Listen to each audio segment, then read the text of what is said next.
It's been about a dozen years since I found myself on the wrong side of a door. As most of you know, I served for 16 years as an assistant to the bishop here in New Jersey, and about a dozen years ago I found myself in one of our congregations here in the northern tier of New Jersey. I was there on a Sunday morning because we were working with a congregation that, well, truth be told, probably didn't trust the bishop very much. We were trying to place an interim pastor into that congregation to help them during a time of pastoral transition, but they weren't certain that they were just any old pastor shoved down their throat, don't you know? And so they wanted that pastor to preach on a Sunday morning and to be evaluated by the congregation. They wanted the whole congregation to vote whether that interim pastor might serve them on a temporary basis. And so on that given Sunday, I happened to be at that congregation. I was there with the interim pastor. The interim pastor was all vested and ready to go. I was sitting in the pew, and I got to tell you, my allergies were starting to kick in a way that was just unbelievable. I don't know if it was mold in the building or dust or whatever it was, but as I sat there in that sanctuary on that day, I could just feel my sinuses closing up. My eyes were watering, and we hadn't begun the worship service yet. I knew I was in trouble, and so I decided I was going out to my car and I was going to get my allergy medication. So I scurried out the back of the church, and I ran across the street, and I went into my car, got my pills, took my allergy medication, came back, and I came up to the front door of the church, and I grabbed the handle, and it was locked. I shook that door as hard as I could. I could not open it.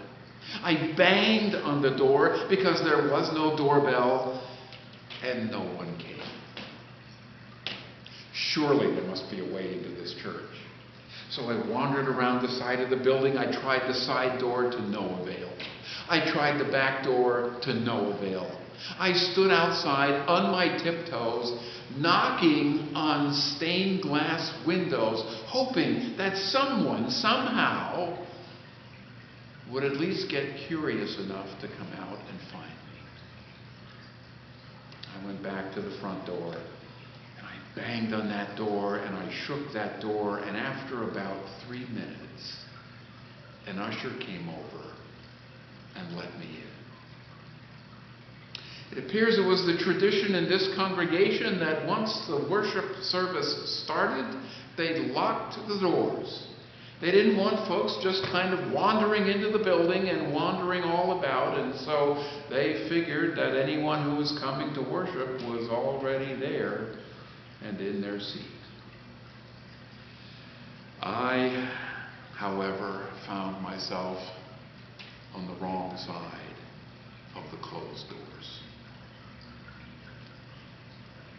We just heard in our gospel reading today a story about Jesus being on the wrong side of the closed doors. Jesus needed to push himself inside that locked upper room to be among that pitiful church. You and I, like it or not, have been living for the past several weeks behind closed doors. We took the spare key out of the key box here at the church. Folks don't come here anymore for public assembly, at least not at the moment.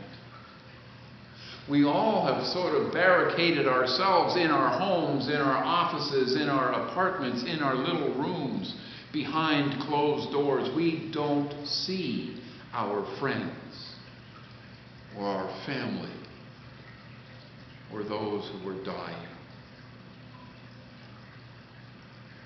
We have these seemingly fixed barriers that separate us. And so we huddle behind closed doors for fear of a virus. And we hope and we long for renewed family ties. And when through Zoom or telephone or some other means we're able to crack those doors open just a bit, we're hoping, we're longing to see the best of our family, the best of our friends, and yet all too often what we find behind those cracked doors is not our best. But we see the suffering that stress and anxiety can bring into a family. We see the depression and the addiction and the domestic violence and more. We see the disparity in our world and the injustice that those people who seemingly were not worth $15 an hour are now the essential workers who make it possible for us to put gasoline in our car or food in our shopping cart. We see when we crack the door open the systemic racism and the impact that makes on a huge segment of our population. That's where we stand. That's where you stand, behind those closed doors, locked out, separated, and seemingly cut off. But Jesus teaches us in this gospel story today that he will have none of that. Jesus pushes in to that locked room, pushes past the closed doors, and he stands right there with his disciples, with that pitiful church. And Thomas, the one that we always beat up because he had some doubts, Thomas wants to know what the real story is. He needs to know that the one who can push himself out of a grave and push himself past our locked doors, if he's the real deal. And so Jesus says, look at my hand. This is where the nails were.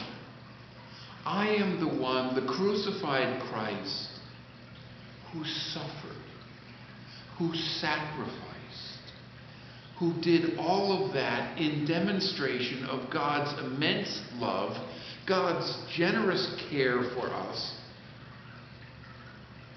that is showered upon you for your salvation.